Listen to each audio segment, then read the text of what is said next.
05721, application of Enbridge Gas Utah to extend natural gas service to South Rim, Utah. My name is Melinda Craybill, and I am the PSC's facilitator for this conference. We're going to start with introductions again. Right Hi. here. Hi, I'm Jessica Gibson with Enbridge Gas. John Delaney with the commission, sorry. John Harvey, Commissioner. Jerry Fadden, Commissioner. Eric Martinson, Commission Tech Staff. That's South. Ryan Daigle with the division. Annette Orton with the division. Patrick Grecu, attorney for the division. Doug Wheelwright with the division.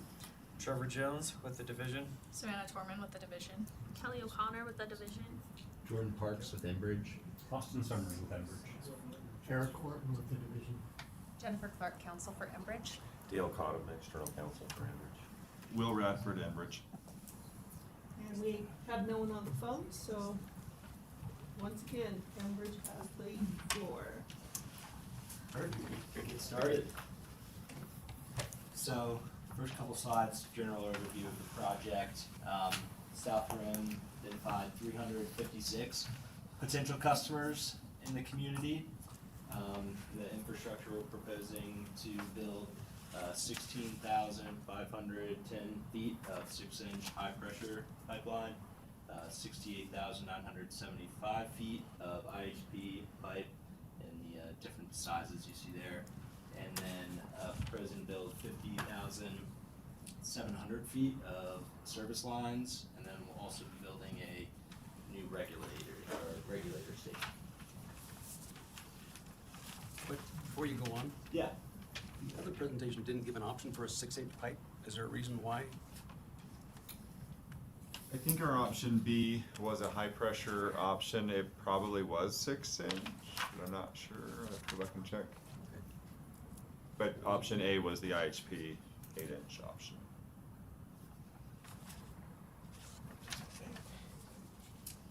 So these are just the geography, the maps of where it's located. So South Rim in Tooele County, just southwest of Stockton, Utah.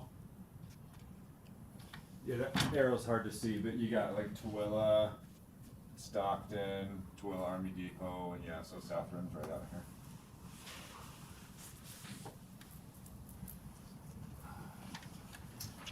Customer interest, so again, here's the webpage. It has project information on enbridgegas.com. We held an open house on June 10th at the fire station and did our surveys, passed out door hangers to see community interest. So it's a fire station in Stockton. No, South Rim, it's new.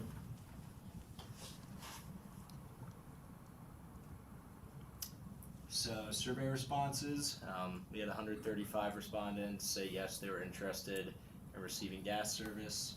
11 were unsure, and then 19 responded with no. And there's the map of where all of those are located. So where's, you've got 356 potential. Where's the rest of the customers out here? They're all there. This is kind of a big point of unique to this one is that it's not an actual city. It's incorporated in the county. They have there's CCNRs that kind of cover South Rim Special Service District. There is some group, but it's not an actual city with the mayor, and so it was a little harder to communicate with everybody. Communications went out via Facebook, door hangers, things like that. But without that mayor, like we've had in previous towns, it was, I think, harder to get people to come out. So did you actually provide like door hangers or some kind of interest to all the potential? So everyone got at least one door hanger, probably two. And like I said, the Facebook page is fairly active, and so there were some communications there. But I think that was part of the reason why we weren't able to get as high of a response rate. Now I think the positivity rate was in line with other surveys, but the response rate was a little lower. But back to your original question, all the homes are within that kind of polygon. So it's an unincorporated area of Tooele County, correct? Yeah. And are these new homes, or are they homes that have been there for a long time? So if you look on Google aerial historical imagery, you'll see back to the 90s, I want to say, is kind of when they started popping up. So I would say some homes have been there, I guess, for over 30 years, maybe some 40. Is there a developer there who's building quite a few homes now, or is it not? So this footprint, again, if you just kind of throw through the historical images on Google, you'll see this same footprint developing. So there was some master plan for South Rim Special Service District to develop this with these lot sizes and all that kind of thing. And so, sorry, was your question like, did we talk to a developer? Yeah, or? is there like in Ivory Homes, is there a big developer out Not there? at this point. It's the Special Service District, like their HOA. Are they 1 acre minimums, or what are they as far as size of lots? When you're walking out there, it seems like huge because it takes forever to walk around. But I would say they're probably, I don't know, maybe 2 to 5. They're a little bit bigger. Okay. Trying to picture the area. Yeah. Before you get off the map, what are those 5 at the bottom? Are those Just a homes, or little is that spur. I mean, there's a few little minor subdivisions they call them. They're not part of the Special Service District. This would be like a little minor subdivision. Same with some of the stuff out here. The Special Service District kind of stays north of this Silver Ave. Kind of maintain, yeah. So, what's the distance from that line you just pointed where the service district tends to end, and that little group that's down on the bottom? I'd have to get on my Google Maps. I'm not sure. Maybe quarter mile? Yeah.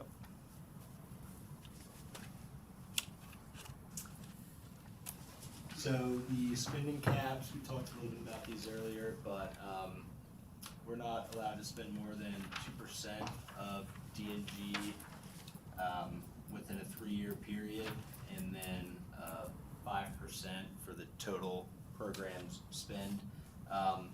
So this line right here is the impact of all the previous communities that we've expanded to, as well as the South Rim proposed project. And then the bottom line here shows the combined impact of both the South Rim and Fairfield projects. And with both projects, we are still under both the caps that we are required to stay below.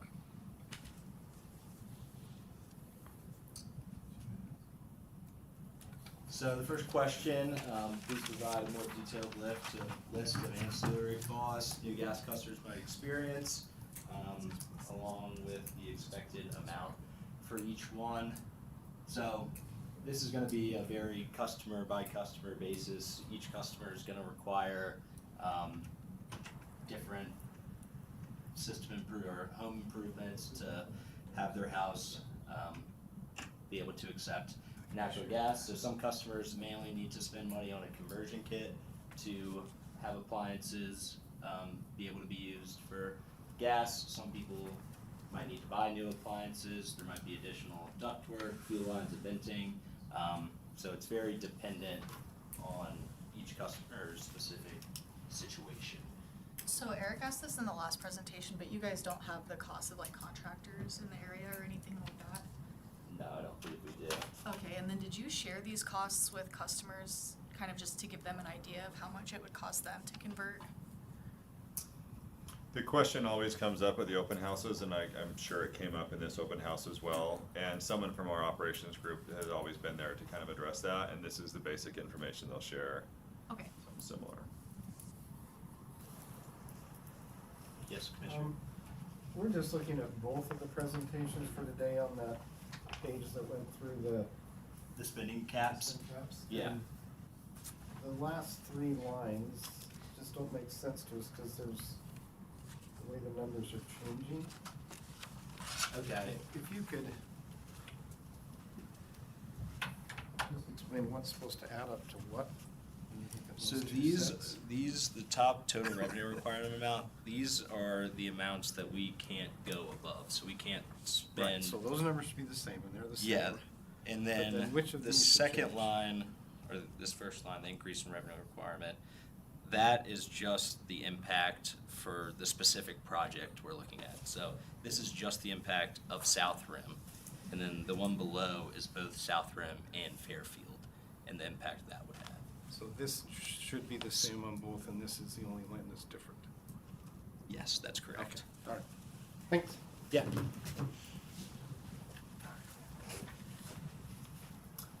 Any more questions here? Okay, so question 2, has EGU analyzed the median household income in the area versus the cost of converting to gas appliances? Short answer is no. The company doesn't conduct any analysis on household income in the area. Questions? So question 3, what evidence does the company rely on to be confident that customers in the area will be able to afford converting their appliances or buying and installing new appliances in order to be connected to gas service to be offered? The company relies on its survey results and seeing interest from the community.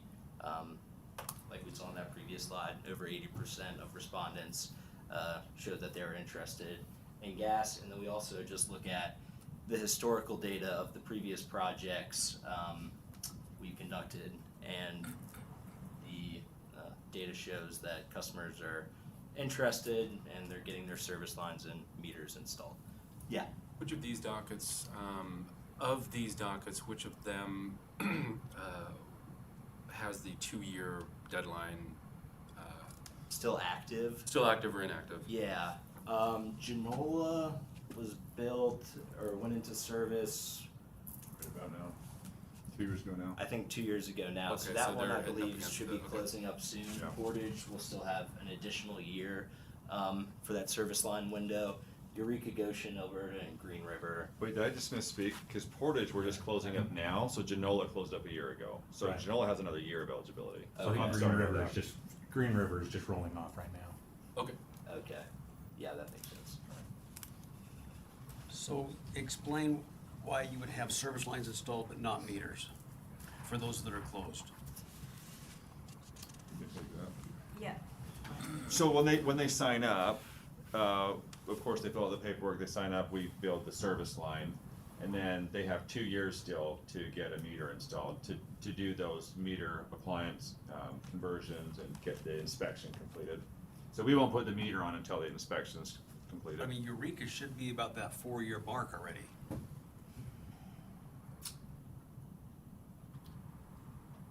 You're right.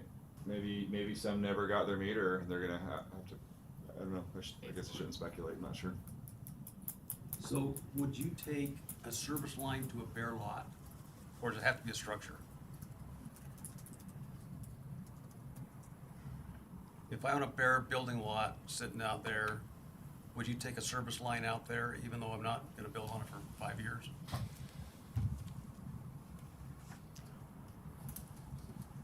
I'm not sure if I know the answer to that. Like I said this morning, if we were running main to a home that's not there yet, we would run it under the program, but we would make the person pay us back and pay it if they don't get their meter on within the time period. Now, whether we would install a service line if the home's not even there, I guess I need to talk to operations and see. I'm not sure. But if you did install one and they didn't build the house within the 2-year window, they'd have to pay it back? Correct. How do you track that? Special contract? Yeah, we need, pull my conveyor on here, I'm not sure. Yeah. Someone else would know. We do track it. The guy who is responsible for that is not with us in this room today, though.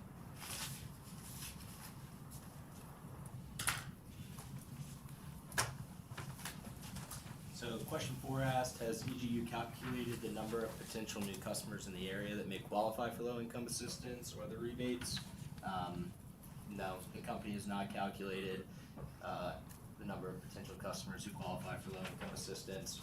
All of our income verification for the low-income assistance that the company provides is done through the Utah Department of Workforce Services, Housing and Community Development Agency. Oh, okay, but Do you have a mechanism in place? I understand you don't do the income evaluation, but let's say you've extended service to an area and a customer calls up and says, I'm on a fixed income, I only get Social Security, I can't afford this. What process does the company have to, or do they have a process in place to say, well, you can go here to see if you can get assistance through the state for if you're a low income customer? Do you tell customers that when they call in? Yeah, I think we would refer them to these programs. I don't think we have anything. I mean, we have our firm-wise programs to help. I just wanted to know with whether rebates, you would but- inform a customer so that they have an avenue Yeah. that they can turn to get some assistance. Yeah, we would inform them, and I haven't been to all of the open houses. I know I went to the Eureka one, and what is their program? Is it five counties? They were actually at the open house to offer their support to customers that might need that. So we would certainly point them in that direction.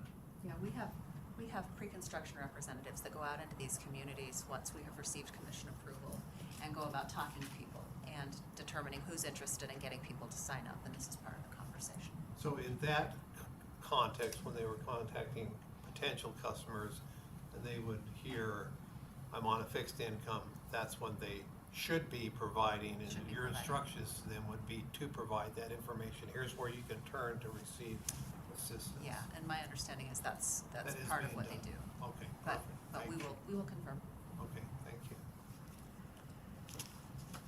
Any other questions here?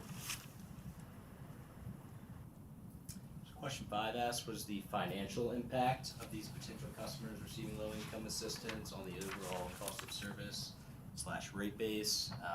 Company hasn't calculated the number of potential customers, so can't calculate the financial impact that it would have.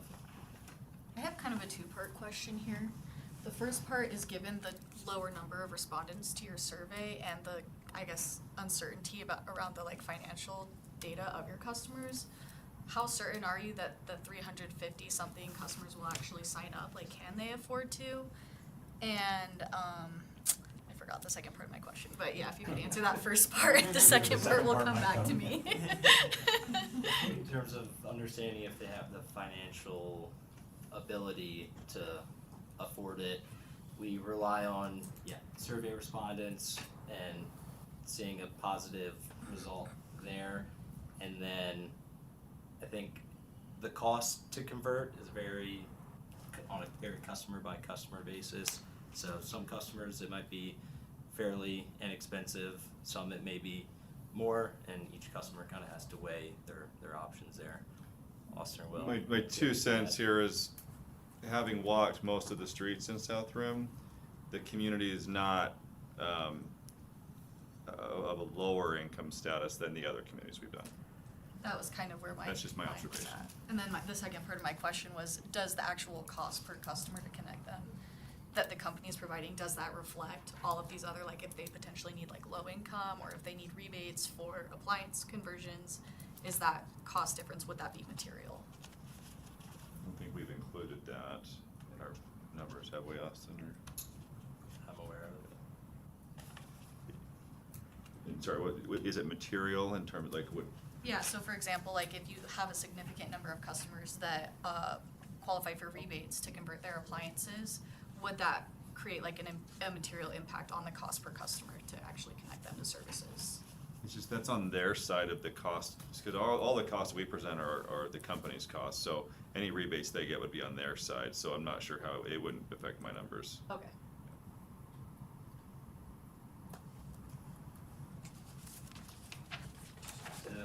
Question 6, so after switching their appliances to be eligible for natural gas service, how long would it take for an average customer using 70 decatherms a year to really see a return on their investment? So I think we've kind of talked about this a little bit, but each customer is going to be different in terms of how much upfront costs they will have to convert their homes, and depending on that cost, the quote-unquote, payback period will be different for situation. Here's the estimated annual savings that is represented in EGU exhibit 1.17. Difference between annual propane and annual natural gas costs. Any questions? So question 7, what is the average cost of connecting this rural community versus connecting the average urban community, like a new subdivision? So South Rim took the estimated cost of the project, count of potential customers that we identified, and came up with the average cost per customer around $67,000. That's compared to the average cost at a customer in a rural community of about $5,800. Just to clarify on that, on the right-hand column there, that contributions and aid for construction, that's an out-of-pocket cost for the developer or the homeowner. And so the only thing to go in rate base would actually be the 31. That would be the cost to connect, right? That's correct. That's correct, yes. Yes. And then the matrix you guys provided said like 340 potential customers, and then the average cost being 70,000. Could you just explain that discrepancy, I guess? I would have to go back and look. The matrix in 1.03. 340 potential customers and the average cost of $70,573. Yeah, I would have to go back and look at that.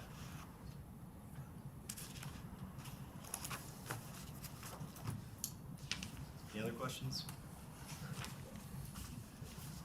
So question 8, can each of you provide additional information about what developments are planned in the next 5 to 10 years according to Thomas's testimony?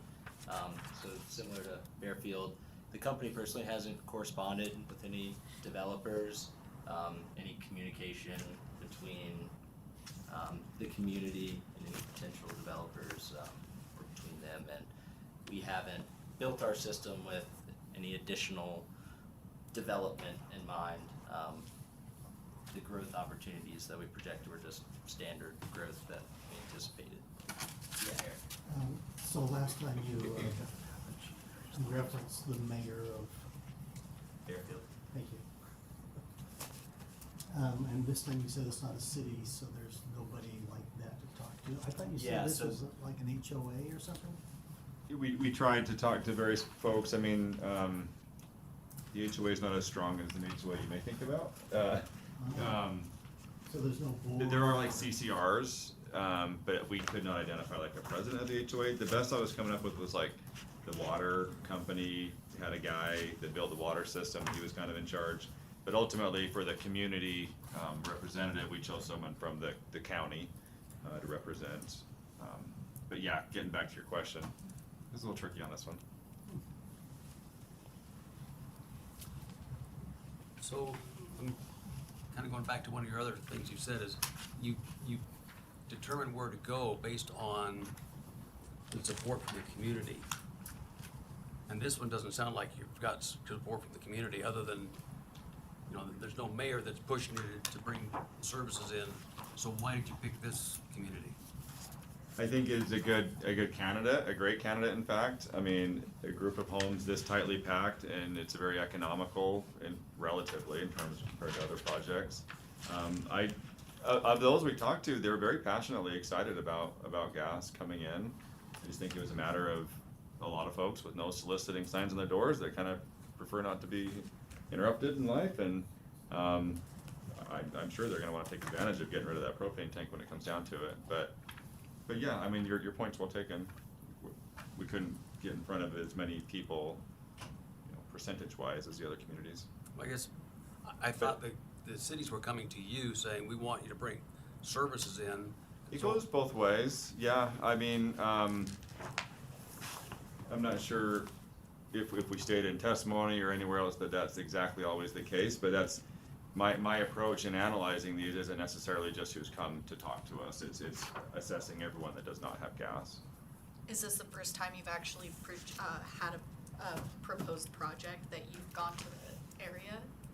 This would be probably the first time that there was not a mayor actively involved. Yeah.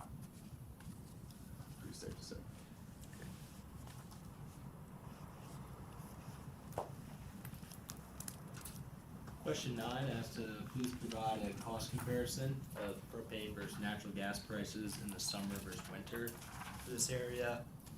So, don't have any local propane cost data. What we relied on was the EIA estimate for propane costs, both during the winter and summer. And EGU Exhibit 1.17 highlights the differences in costs. Customers could potentially see when using natural gas as opposed to propane. Yeah. Are the EIA numbers regionally specific, or is that for the country as a whole? Country as a whole.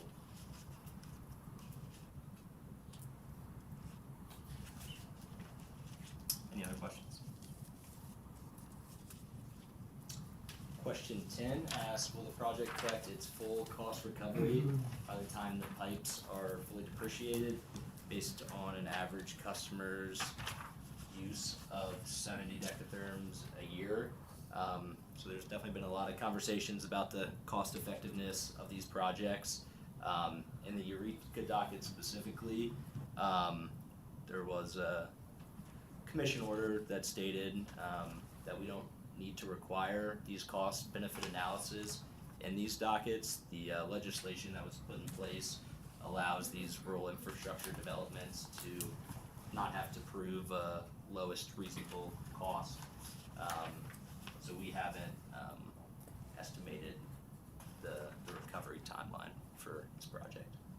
But is that something you're willing to do, just to give us the number? Yeah, I don't see why not, but it doesn't really have an impact on. Just for our own curiosity, Yeah. you know? Yeah, that's something we can do.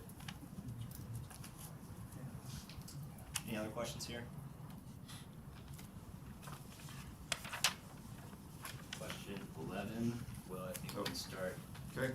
the interview. Question says, Exhibit 2.05 states that the proposed project is sized for growth. Please provide the projected growth that this is based on. So this is the same answer as I gave for Fairfield, in that it's our, engineers looking at all inputs available to them, information they know, growth rates for the county, growth rates for the area, and certainly not designing the absolute smallest pipe possible, but it's certainly going to add some growth in the pipe so that we don't have to come back within the next 50 years and replace it and upsize it. So that's the projected growth. Yeah, any questions about that? But there's no specific projected growth like there was in the last one. There's no specific, did we have There's specific? no one said a developer's just bought 1,300 acres.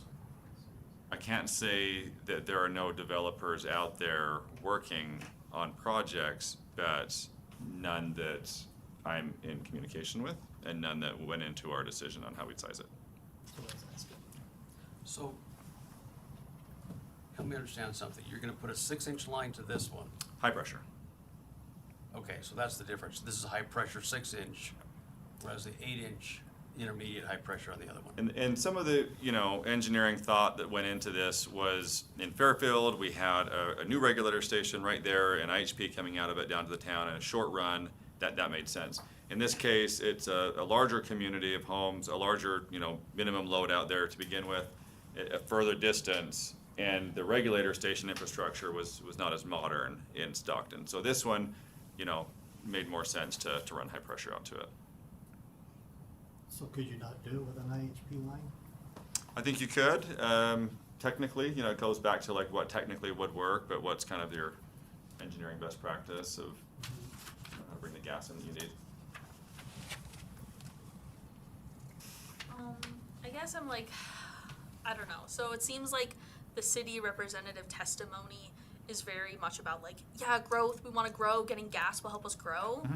But then you're saying like, we don't take that into consideration for sizing the pipe. We're just going on whatever the data of like the normal growth is. So I feel like It's a tricky balance. I mean, I'm sure you get the tricky balance we're after here. I mean, I know that it's not fair to the rest of the ratepayers for us to way oversize this line for like a data center or something like that, but we certainly want capacity for, typical expected growth and some light industry and commercial that will allow jobs and, people to move in. So, I don't have a better answer than that, I guess. But yeah, we certainly do oversize them for growth, so we don't gotta replace them too quickly. Okay, let's see what we got next here. Will a 2-inch primary feed be adequate for the existing load? So in this case, definitely no. Certainly not even from Stockton running into South Rim, but then also not for our main trunk line. If you want to get into just absolute bare minimums, even if we run the high pressure out to the regulator station, technically you could run a 4-inch IHP as your main trunk. We've designed in a 6-inch in this case. But yeah, the 6-inch we thought was a better backbone infrastructure for building off that distribution system from. Okay. Okay, so this one was just updating the system map, kind of clarifying what's existing, so I can go over that right now. So again, if you envision Tooele to the north, and this feeder line 48 comes through Tooele and through Stockton, and then down to the Tooele Army Depot down south. So Stockton is our existing system and distribution system out there. So all the colored mains and the high pressure is existing right now.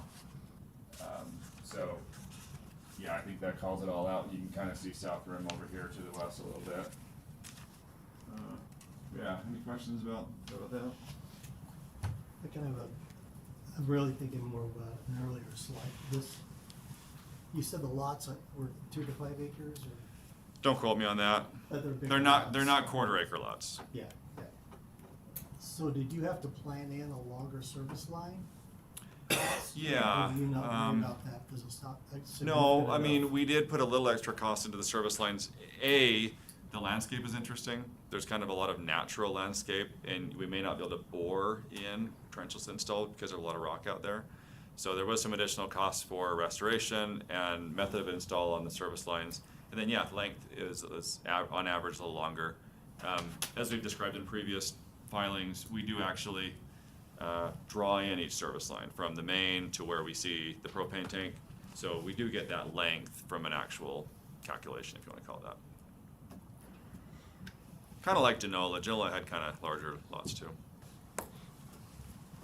Okay. Oh, a few more questions. So scheduled project installations until March 2026, so none.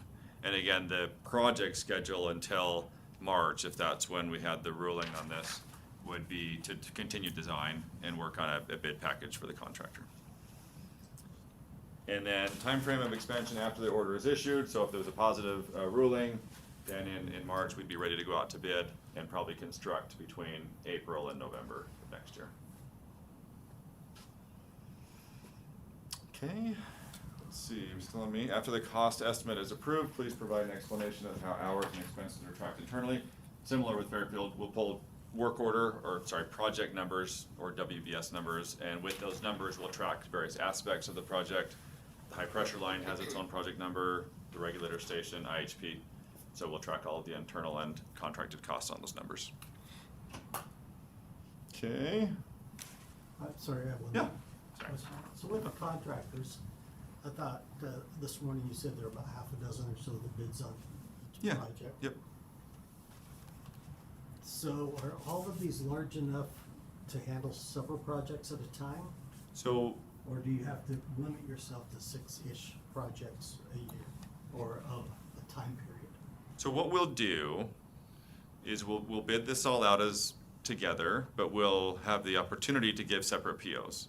So we'll determine pricing, resource availability, and we'll determine how much of the work we should give to each individual contractor.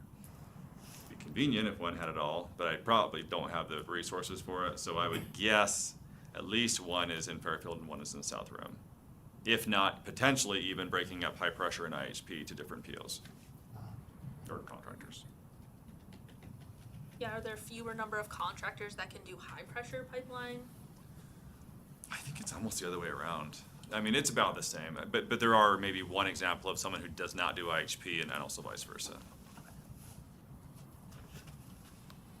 Okay.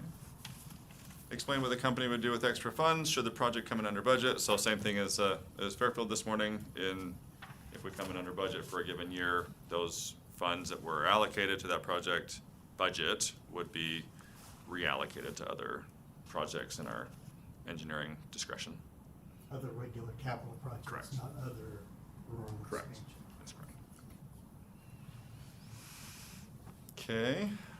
How are the contractor costs calculated, tracked, and verified? So this one's kind of broken down into high pressure on this slide and IHP on the next slide, because they are quite different actually. With Fairfield, I explained the core and how we track contractor costs in IHP in the core. On high pressure, it's a little bit more of, I guess I'd call it traditional method, in that we go out to bid, we get unit rates for all the different work aspects. In the field, our inspector is with the contractor and they're confirming the work done each day, and they record that on a daily. At the end of the week, all the dailies are kind of compiled, and the inspector works with the contractor to say, do you agree? This is the work we're going to record for this week. And then if so, they record it, and then we have record of that, contractor has record of that, and contractor can then invoice. And so they will submit through Talia, which is our accounts payable system, and that invoice will come to various people, myself included, confirm the work was done, and then approve the payment. So a little bit more of a, I guess you may call it more of a manual process with high pressure. It doesn't have quite the slick system that the core has, but nonetheless, I would say quite traditional. So that's high pressure, and then the next slide is a duplicate of what we saw for Fairfield with the core. I'll repeat it all if you want, although you heard it this morning, so. Any questions on how we track costs with our contractors? Cool. Okay, unique challenges. So again, a couple of fun challenges in South Rim. You brought up Superfund this morning, and in this case there is actually a Superfund, Jacobs Smelter Superfund site out there. It affects Stockton. And they're in the area around Stockton. So because we're building the high pressure pipeline through Stockton out to South Rim, we will have to deal with the contaminated soils around the Stockton area. So there is a city ordinance that we will abide by, and we're also working with the state to develop a soil management plan that we're actively right now working with them on in a very positive way, and they're supporting what we're developing there. So there could be some capping with clean soils and some disposal of contaminated soils, and certainly a lot of testing of soils to see where the contaminated soils are. Yeah. So does that mean there hasn't been any remediation of the site at all to this? There's been a lot, and recently, in fact. So to the area north of where we're proposing the pipeline, within the last few years, in fact, the state's been remediating a lot of soils. But not where the pipeline's gonna. Our proposal is south of that. In fact, our proposal is technically just south of the border of the delineated, I don't know what you call it, site. But we're certainly still going to abide by the ordinance and do our testing. What's the contaminant? So lead, arsenic come to mind, mercury, there was like one more. Yeah, it's widely kind of available on the internet. From the mining? A smelter? Okay. Yeah, kind of indirectly. And the project's budgeted for part of that, right? Yeah, we've included, yeah. Yeah, please. Oh, I have a No. question about kind of like the budget on the last slide. Okay. Well, I'll hit wetlands and easements real quick. So, if there was a map, I could show you real quick where the wetlands are. But there is what's called Rush Lake, I think. So we are passing through it. It's a dry lake. There hasn't been water in it for many years, but all the aerial imagery shows water, for some reason, just because it looks better, I guess. But so we are, cutting through this, but like I said, it's dry. And so, but we have identified that it's a delineated wetland, and so we are working with the Army Corps, a nationwide permit to construct a pipeline through there. So that's kind of an environmental challenge that we'll work through, certainly not unsurmountable. So you have to bore that? We will open trench it. Yeah, there's already a dirt road. It's like, you're like, wetland, really? But it is. Before you go into the budget, I have a question about the Superfund site. Mm-hmm. Because it's, you're outside the delineated area, if you do find contaminants, doesn't the Superfund site extend out? It changes its boundary, and therefore that funding would be funded differently? You're over my head already. All right. We would need my environmental folks to Okay. chime in on that. Okay, you can go on to the budget with me. They are heavily involved, I'll just say. Good. My environmental folks are very involved with the state to develop the plan right now. Okay. Okay, easements, I just want to bring up easements. On this, with the high-pressure pipeline, we are purchasing easements from a private, we're pursuing and inquiring on easements from a private owner, as well as the city of Stockton. So those are kind of those two owners we're working with on easements there. So, yeah. Budget, what was the question on budget? Oh yeah, so how are you tracking the Enbridge employee costs? So they all hit the project numbers. Yep, so like I said, there'll probably be for this project about 5 different project numbers for various like assets in the project, pipeline, station. And so like a designer, if they're designing the station, they'll just bill all their hours to that number. Okay. And then like you track like how off you were from the estimate?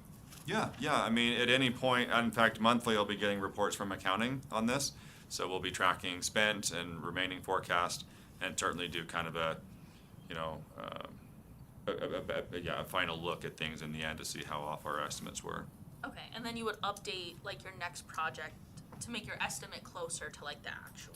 If we're good engineers, we should. Yeah, because I know Portage and Fairfield, they look pretty similar. So, I mean, every good engineer is going to throw contingency on their estimate. No one wants to be under budget. So yeah, this project has 15 or 20% contingency on it. But yeah, I mean, we're year after year improving our estimating techniques and doing our best. Okay. All right. Yeah, were there any capacity differences between options A and options B? So, no. The answer is no, because options A and B were actually quite similar. Option A was let's buy easements and do as short a distance as we can from point A to point B. Option B was, well, if we can't do that, let's see if we can follow the roads. So following the road added more pipeline footage, added a lot of costs with asphalt restoration. So we're not pursuing option B, but just to answer the question directly, the answer is no, there's no difference in capacity. All right. Q&A. That's all we have. Anyone else have any questions? No one back here? Okay. All right, this concludes this technical conference for today. Thank you for participating, and we'll see you soon. Thanks for having us. This concludes the conference.